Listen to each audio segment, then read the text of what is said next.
Assalamualaikum, welcome to my channel Education at Ease. Today we are going to start chapter number 6 Inheritance. Inheritance के exercise में first है multiple choice questions. Multiple choice questions means choose the correct answers. Number 1 is branch of biology deals with the study of heredity and variation is called.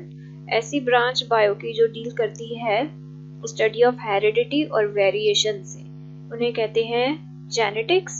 The way by which gene transmits character from parents to offspring, एक ऐसा वे जिसमें gene जो है वो transmit करते हैं character parent से offspring में, ट्रांसफरेंस होती है जीन्स की, उसे कहते हैं heredity. Two similar chromosomes in a cell which are similar in shape, size and position of centromere.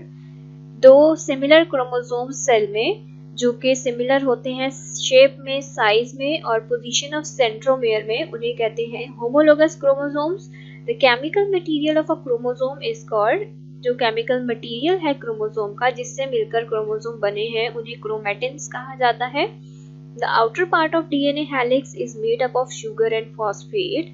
जो आउटर पार्ट है डीएनए हेलिक्स का जो हमें लेडर लाइक नजर आ रहा होता है वो बना होता है शुगर फॉस्फेट से और वो जो है बिल्कुल अपराइट होता है. Two small segment of DNA which has information to code one protein is called. DNA का वो स्मॉल सेगमेंट जिसमें वन प्रोटीन को कोड करने के लिए इंफॉर्मेशन होती है उसे जीन कहा जाता है. जीन जो है वो बेसिक यूनिट होता है. The exact duplication of DNA is called. जो एग्जैक्ट डुप्लीकेशन होती है, कॉपी बनती है डीएनए की, उसे रेप्लिकेशन कहते हैं. If both the parents donate same factors of a character, अगर दोनों पेरेंट्स डोनेट करते हैं सिमिलर या सेम फैक्टर्स किसी भी कैरेक्टर के, उसे होमोजाइगस कहा जाता है. The genetic constitution of a trait, genetic constitution जो है ट्रेट की वो जीनोटाइप कहलाती है. जो फिजिकल दिख रही होती है उसे फिनोटाइप कहा जाता है.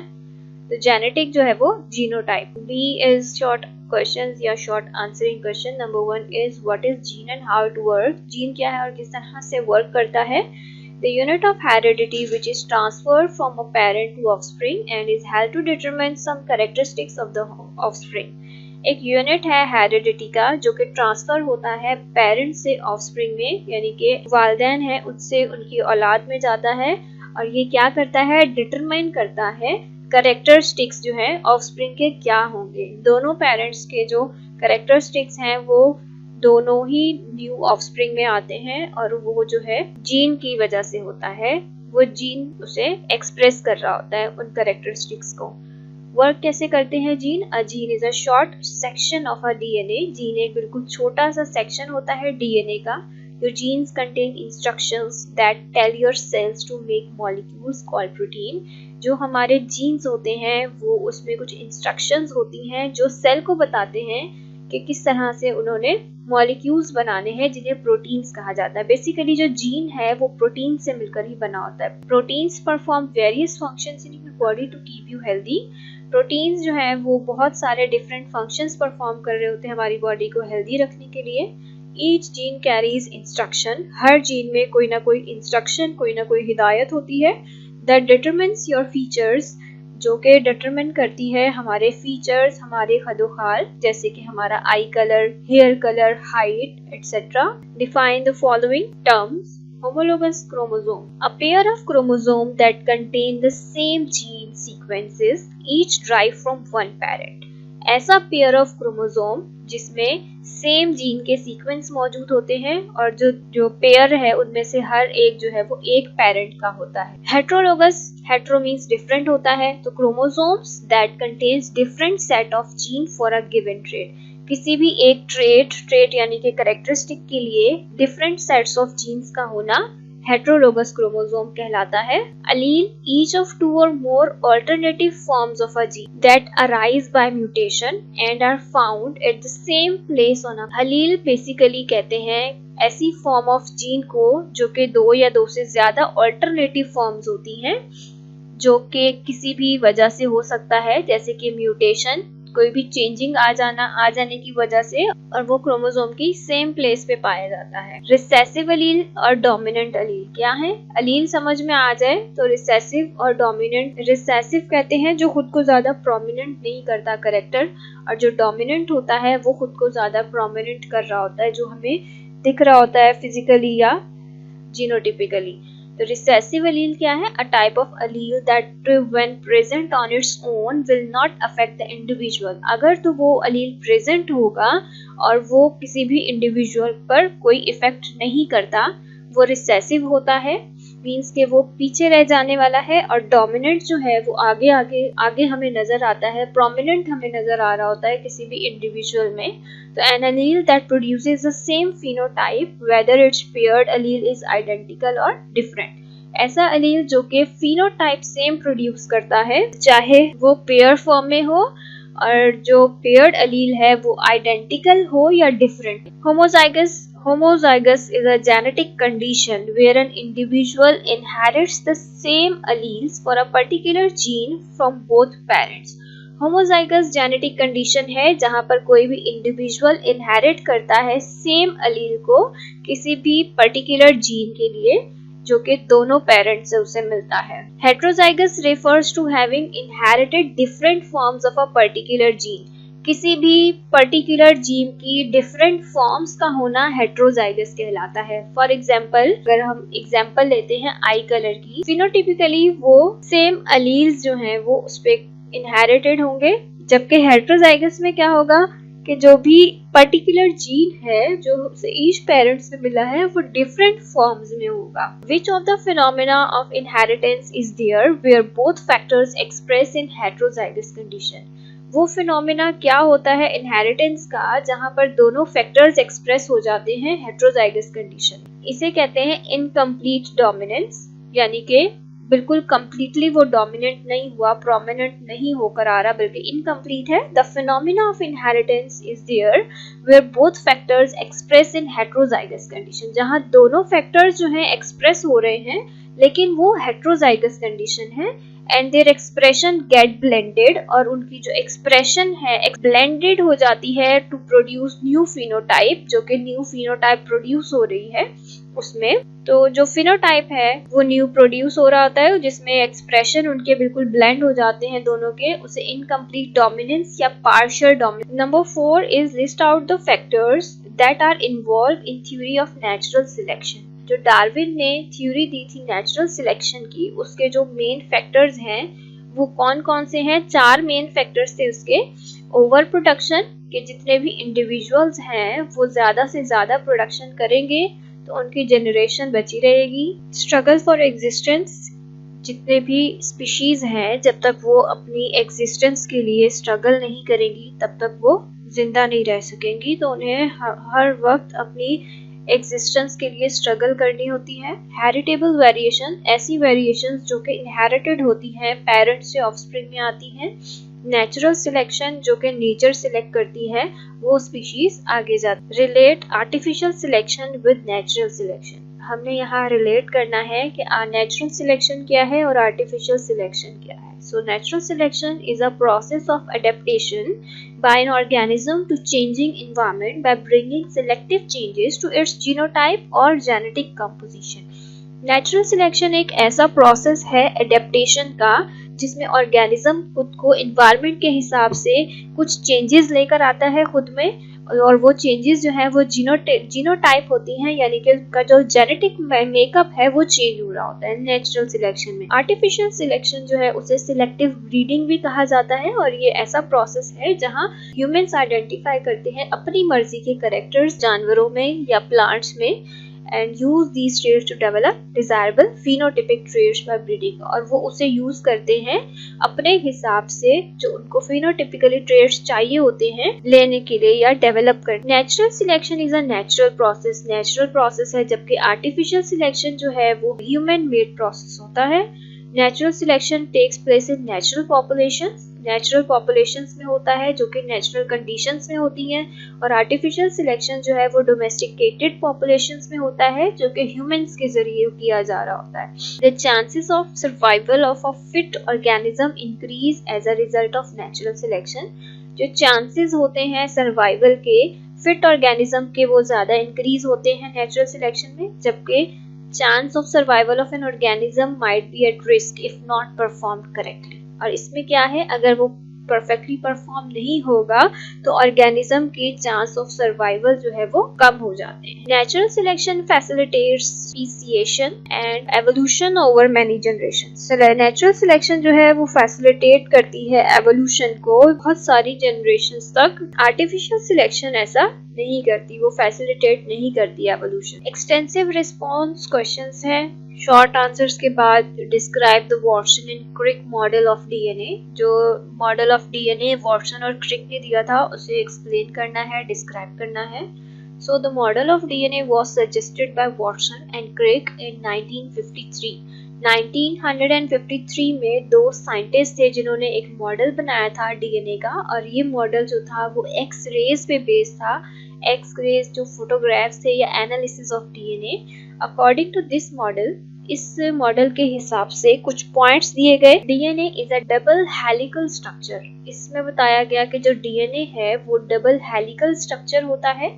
Each helical is a polynucleotide chain. Her helical मतलब दो हैं तो दोनों जो है उसमें पॉलीन्यूक्लियोटाइड चेन होती है जो कि ट्विस्टेड होती है एक दूसरे के साथ। The outer part is upright. जो बाहर का पार्ट है वो बिल्कुल सीधा होता है ऊपर की तरफ। Which are made of deoxyribose sugar, जो कि डीऑक्सीराइबोस शुगर से मिलकर बना होता है, और फॉस्फेट से।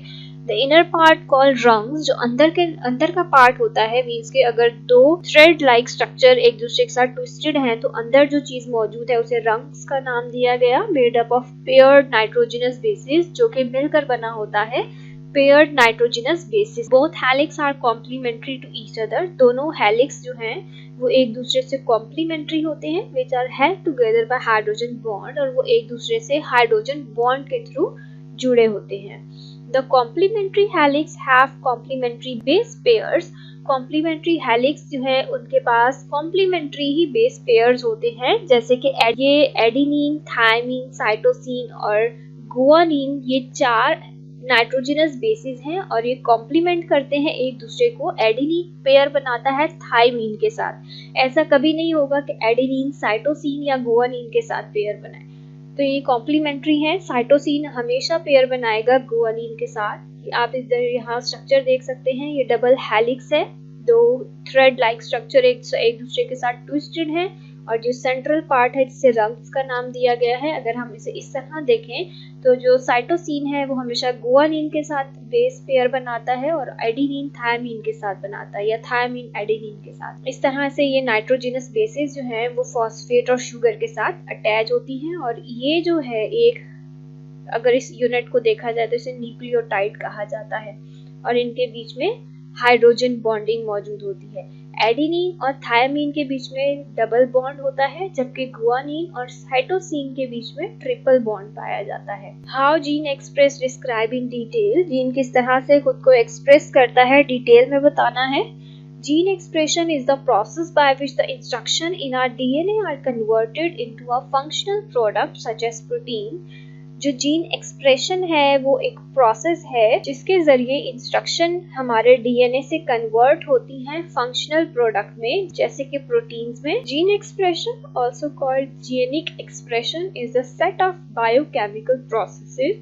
एक सेट है बायोकेमिकल प्रोसेसेस का through which the hereditary information contain, जिसमें क्या होता है, हेरिडिटरी इंफॉर्मेशन होती है within a gene is read to give rise to the synthesis of molecule, जो कि रीड होती है और फिर उसके जरिए मॉलिक्यूल्स बनते हैं। कौन से मॉलिक्यूल्स बनते हैं? सच एज प्रोटीन्स और RNAs which play an active role in cellular function, जो कि बहुत एक्टिव रोल प्ले करते हैं सेलुलर फंक्शन में। डीएनए क्या है? Large molecule with low mobility. Mobility means ज्यादा मूवेबल नहीं होता और बड़ा मॉलिक्यूल होता है, और ये स्टोर करता है जेनेटिक इंफॉर्मेशन और आरएनए जो है वो स्मॉल मोबाइल मॉलिक्यूल है, मींस के ये मूव करता रहता है पूरे सेल में और ये क्या करता है, plays various roles in protein synthesis. Protein बनाने के बहुत सारे रोल्स प्ले करता है ये। तो when the information is stored in our DNA, जब इंफॉर्मेशन हमारे डीएनए में स्टोर हो जाती है, is converted into instructions for making proteins और अदर मॉलिक्यूल्स, फिर वो कन्वर्ट होती है इंस्ट्रक्शन में प्रोटीन्स बनाने के लिए या डिफरेंट मॉलिक्यूल्स बनाने के लिए। It is called gene expression, इसे जीन एक्सप्रेशन कहते हैं। Gene expression is a tightly regulated process that allows a cell to respond to its changing environment. Gene expression एक रेगुलेटेड प्रोसेस होता है जो सेल को अलाउ करता है किसी भी चेंजिंग इन्वायरमेंट को रिस्पॉन्स करने के लिए। It act as both an on off switch to control when proteins are made and also a volume control that increases or decreases the amount of protein made. ये gene expression जो है वो protein बनाने के जो मरहला है, जो process है, उसे कंट्रोल करता है। स्विच होता है एक ऑन एंड ऑफ का कि कहाँ पर प्रोटीन ज़्यादा चाहिए, कहाँ पर कम चाहिए, कब उसका अमाउंट ज़्यादा होना चाहिए, कब कम होना चाहिए। देयर आर 2 की steps involve in making a protein. 2 की स्टेप्स हैं मेकिंग प्रोटीन के, transcription and translation. In the diagram you can see the double stranded DNA, यहाँ ट्रांसक्रिप्शन हो रही है। The RNA synthesis from the DNA of a gene, ये DNA है, DNA खुद को इस तरह से ओपन करता है, वाइडली ओपन करता है, यहाँ पर RNA आके अटैच होता है। ये RNA क्या करता है, यहाँ पर जो मौजूद नाइट्रोजनस बेसिस है उसके साथ कॉम्प्लीमेंट्री नाइट्रोजनस बेसिस बना लेता है। अगर आप यहाँ पर इसे देखें तो ये जो RNA था, mRNA जिसे कहा गया मैसेंजर RNA, ये क्या कर रहा है, ये इस तरह से नाइट्रोजनस बेसिस बना लेता है। फिर उसके बाद क्या होता है, फिर ये जाता है ट्रांसलेट होने के लिए। ट्रांसक्रिप्शन हो गई यहाँ पर ये ट्रांसलेशन के लिए जाता है और वहाँ पर मौजूद दूसरे आरएनए के साथ कॉम्प्लीमेंट करता है और इसके जरिए प्रोटीन्स बनते जाते हैं। The step of protein synthesis where information which contained in a specific segment of DNA is copied in complementary form. जो स्टेप है प्रोटीन सिंथेसिस का, वहाँ इंफॉर्मेशन जो कि स्पेसिफिक सेगमेंट ऑफ डीएनए में होती है वो कॉपी हो जाती है कॉम्प्लीमेंट्री फॉर्म में, जिसे जेनेटिक कोड्स कहा जाता है। और वो कौन करता है, RNA. This RNA carries information of DNA sequence. ये आरएनए इंफॉर्मेशन उठाता है डीएनए सीक्वेंसेस की और वो राइबोसोम्स तक जाता है, न्यूक्लियस से साइटोप्लाज्म में, जिसे मैसेंजर आरएनए या एमआरएनए भी कहा जाता है।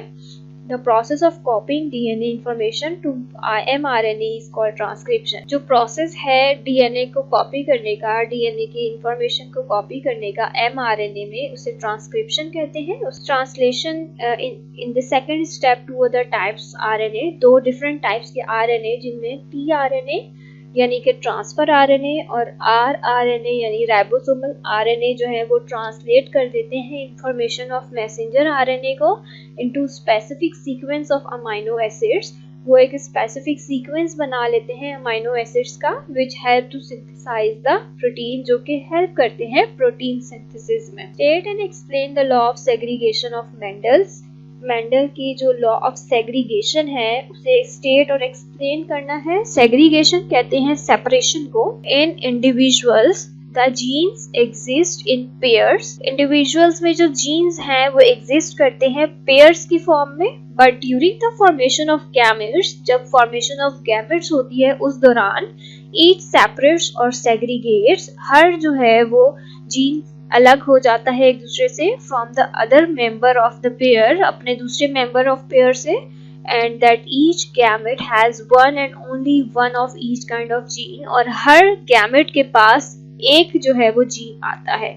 हमने यहाँ बात की कि जो जीन है वो पेयर फॉर्म में है, जब वो गैमेट्स बनते हैं तो हर गैमेट के पास एक एक जीन जो है वो सेग्रीगेट होकर चला जाता है। मेंडल ने cross pure tall and dwarf plant. Mendel ने जब क्रॉस करवाया टॉल और ड्वार्फ प्लांट का, ड्वार्फ कहते हैं छोटे को, and got all tall plant in F1 generation. जो फीलियल 1 जनरेशन थी उसमें तमाम प्लांट्स उसे टॉल मिले, but unlike the P1 tall, these plants of F1 generation were heterozygous। तो जो F1 जनरेशन के प्लांट्स थे वो तमाम हेट्रोजाइगस कंडीशन में मिले, उसे होमोजाइगस नहीं थे, यानी कि उसकी जो अलील्स थे वो हेट्रो थे, different. He planted all the seeds of F1 generation, फिर उसने प्लांट किए तमाम F1 generation seeds and allowed them to self pollinate, और फिर उसने उनको अलाउ किया कि वो खुद से ही पॉलिनेट करें उसके flower. He observed that in the next generation, फिर उसने क्या ऑब्जर्व किया F2 जनरेशन में, both the parental type that is tall and dwarf stem varieties were produced। फिर जो प्रोडक्शन हुई वो कैसी थी, उसमें टॉल भी मौजूद थे और ड्वार्फ भी मौजूद थे। मींस F1 जनरेशन में सारे टॉल थे लेकिन हेट्रोजाइगस थे, और जो F2 जनरेशन आई उसमें टॉल भी थे और ड्वार्फ भी थे। When he counted these, जब उसने ये काउंट किए, he found that in F2 generation the two types of individuals were present in a ratio of 3:1, tall and dwarf respectively। तो उसने क्या देखा कि जो नेक्स्ट जनरेशन है उसमें टॉल और ड्वार्फ दोनों हैं, लेकिन उसकी जो रेशो बन रही है वो क्या बन रही थी, 3:1 की। मीन्स कि अगर 4 इंडिविजुअल्स थे तो उनमें से 3 इंडिविजुअल्स टॉल थे और एक जो था वो ड्वार्फ था। Mendel perceived from these results that when the plants of F1 generation forms gametes, तो इसने क्या परसीव किया, इसका रिजल्ट क्या दिया कि जो प्लांट्स थे F1 जनरेशन के, जब उन्होंने गैमेट्स बनाए, द फैक्टर्स सेपरेट और सेग्रीगेट अगेन, फिर जो फैक्टर्स थे वो सेपरेट और सेग्रीगेट हुए इन सच अ वे, इस तरह से that only one of the two alleles enter each gamete, हर अलील पेयर में से एक जो है वो एंटर हुआ हर गैमेट के। जो हमने डेफिनेशन में बात पढ़ी कि सेग्रीगेशन होती है किस तरह से कि एक पेयर में फॉर्म में मौजूद है, तो जब गैमेट बनेंगे तो वो एक एक जो है वो हर गैमेट में जाएगा। यहाँ से एक चेकर बोर्ड बनाया, जीनोटाइप दी, प्योर टॉल के लिए कैपिटल T, प्योर ड्वार्फ के लिए स्मॉल t, क्रॉस करवाया दोनों का, मोनो हाइब्रिड था, मोनो हाइब्रिड क्रॉस था, मींस के एक ही एक करेक्टर लिया गया। हाइब्रिड जो हमारे पास प्रोडक्शन हुई वो ऑफस्प्रिंग क्या निकले हमारे पास, हाइब्रिड टॉल निकले F1 जनरेशन में। फिर जब इसी को इसी के साथ ही क्रॉस करवाया गया, सेल्फ ब्रीडिंग करवाई गई, तब क्या हुआ कि टॉल ये होमोजाइगस टॉल था, ये हेटेरोजाइगस टॉल था, ये भी हेटेरोजाइगस था, और ये होमोजाइगस ड्वार्फ मिला, यानी कि 3 टॉल हैं और इन 3 में से 2 हेटेरोजाइगस और एक होमोजाइगस था, जबकि जो लास्ट वन है वो होमोजाइगस ड्वार्फ मिला। तो 3:1 का इसे रेशो मिला। ये इसने बताया अपने लॉ ऑफ सेग्रीगेशन में कि किस तरह से अलील्स जो है वो सेपरेट हो जाते हैं, सेग्रीगेट हो जाते हैं during gamete formation. Explain the inheritance of dihybrid cross by law. Inheritance of dihybrid cross बतानी है हमने। Mendel's law of independent assortment कहते हैं इसे।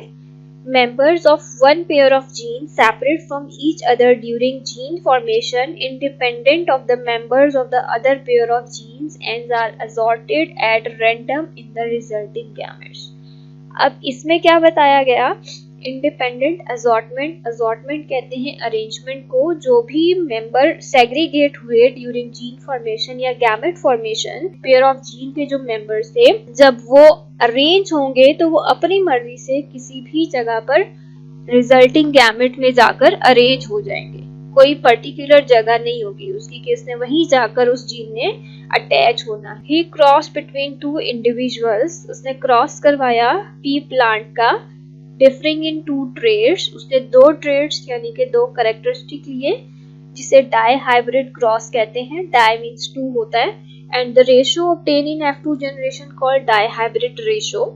The results achieved as a consequence of dihybrid cross is known as inheritance of 2 traits। ठीक है, inheritance of 2 trades कहा जाता है जिसे। एक्सपेरिमेंट क्या किया गया, अब 2 कौन से कैरेक्टर्स लिए उसने, येलो कॉटिलेडन और राउंडेड सीड। एक प्लांट में उसने लिया येलो कॉटिलेडन और राउंडेड सीड्स को प्लांट, और सेकंड में उसने लिया ग्रीन कॉटिलेडन रिंकल्ड सीड के साथ।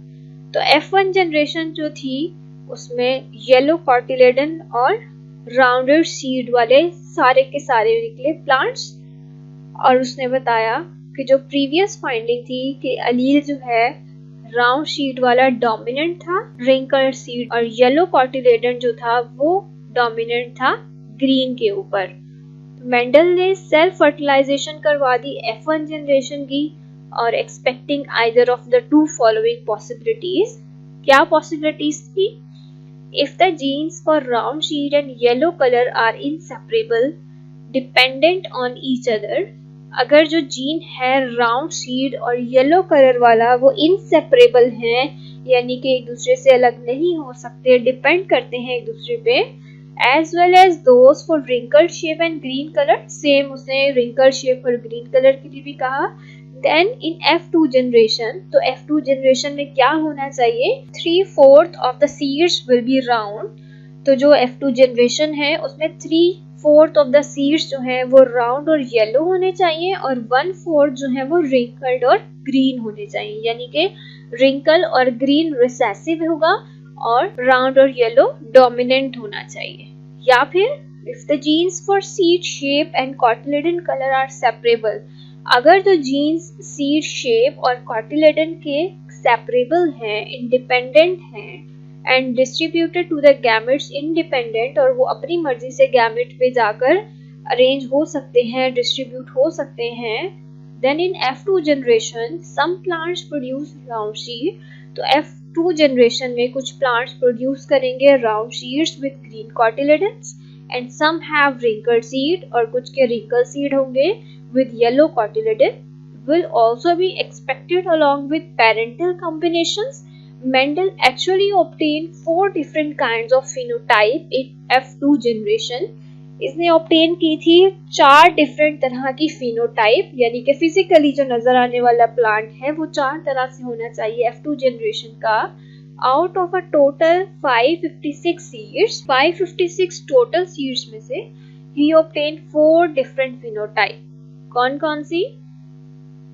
राउंड एंड येलो सीड्स होंगे 315, रिंकल्ड एंड येलो सीड्स होंगे 101, राउंड एंड ग्रीन सीड्स होंगे 108, रिंकल्ड और ग्रीन सीड्स होंगे 32। Genotype for round and yellow seeds, genotype for round green seeds, genotype for wrinkled and yellow seeds, genotype for wrinkled and green. These numbers are in ratio of about, ये जो numbers थे ये इस ratio में हमें मिले 9:3:3:1।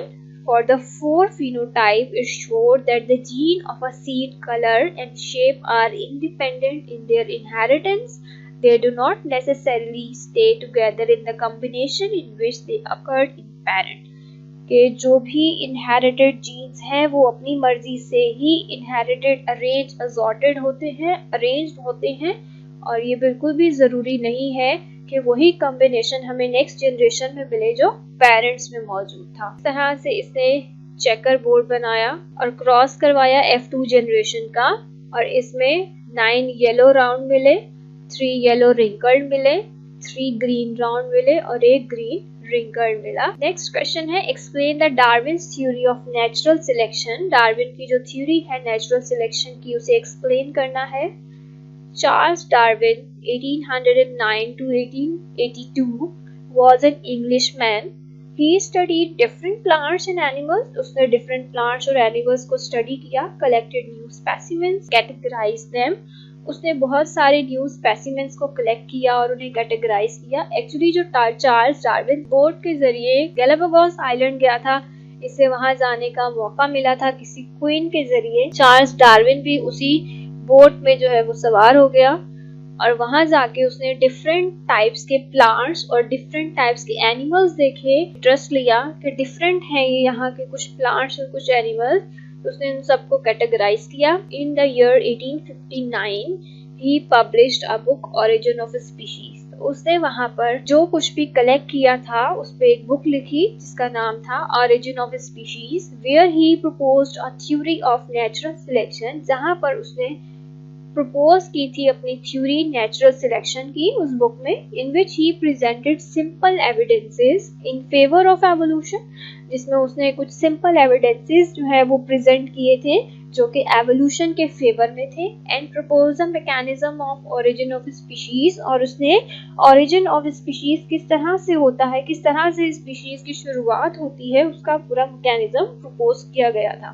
The main points of Darwin's theory, जो Darwin की थ्योरी के मेन पॉइंट्स थे वो क्या थे? सबसे पहले तो थी ओवर प्रोडक्शन, ज्यादा से ज्यादा production. Living organisms produce rapidly, जितने भी जानदार हैं वो बहुत ज़्यादा तेज़ी से रिप्रोड्यूस करते हैं, so that the number of their offspring could increase rapidly, तो उनकी जो नंबर ऑफ ऑफस्प्रिंग है वो ज़्यादा इंक्रीज हो, ज़्यादा से ज़्यादा उनकी स्पीशीज को जिंदा रहने का मौका मिले। स्ट्रगल फॉर एग्जिस्टेंस, जिंदा रहने के लिए कोशिश। Due to limited available resources of food shelter, जराए जो हैं उनकी जैसे कि फूड, खाना या शेल्टर, रहने के लिए जगह, वो बहुत लिमिटेड है। Offspring of species compete not only with each other but also with the members of different species to share these resources। तो क्या करते हैं? स्पीशीज जो है वो अब खुद को जिंदा रखने के लिए एक दूसरे के साथ compete करते हैं। स्पीशीज के जो मेंबर्स हैं वो खुद की स्पीशीज के साथ भी compete करते हैं और दूसरे डिफरेंट स्पीशीज के साथ भी compete करते हैं ताकि वो रिसोर्सेज को शेयर कर सके या खुद रिसोर्सेज को यूज कर सके। In this struggle a large number of individuals of each species are eliminated, और इस स्ट्रगल में बहुत सारे इंडिविजुअल्स जो हैं स्पीशीज के वो मर जाते हैं, एलिमिनेट हो जाते हैं। As a result the population remains stable, और इसी तरह से जो पॉपुलेशन है वो स्टेबल हो जाती है। जैसे मछली बहुत सारे बच्चे देती है, अंडे देती है, उसमें बहुत सारे बच्चे निकलते, अगर वो तमाम के तमाम ही जिंदा रह जाएं तो क्या होगा? इसके समंदर पूरा भर जाएगा। इसी तरह और बहुत से ऐसे एनिमल्स या ऐसे लिविंग क्रिएचर्स हैं जो बहुत ज्यादा तादाद में प्रोड्यूस करते हैं ऑफस्प्रिंग, और वो जो ऑफस्प्रिंग है वो किसी ना किसी और का खाना, किसी और का शिकार बन जाने की वजह से उनकी जो पॉपुलेशन है वो स्टेबल हो जाती है। हेरिटेबल वेरिएशन, ऐसी वेरिएशंस जो कि इनहेरिटेड होती हैं, पेरेंट से ऑफस्प्रिंग को मिलती हैं। Individuals of a same species different from each other in their ability to obtain resources, withstand environment extremes, जो individual species के हैं वो एक दूसरे से अपनी एबिलिटीज में डिफरेंट होते हैं, जो कि रिसोर्सेज को इस्तेमाल कर सके, विद स्टैंड कर सके एक्सट्रीम इन्वायरमेंट में। जैसे कि दीज डिफरेंसेस इन कैरेक्टर्स की डिफरेंसेस हो सकती हैं, जिसे माइनर वेरिएशन कहा जाता है। डार्विन ने जो कंक्लूड किया था that survival in struggle for existence is not random but depends upon in part of the hereditary constitution of the surviving individuals. Those individuals whose inherited character fit them best to their environment would survive and produce more offspring than less fit individuals who will vanish.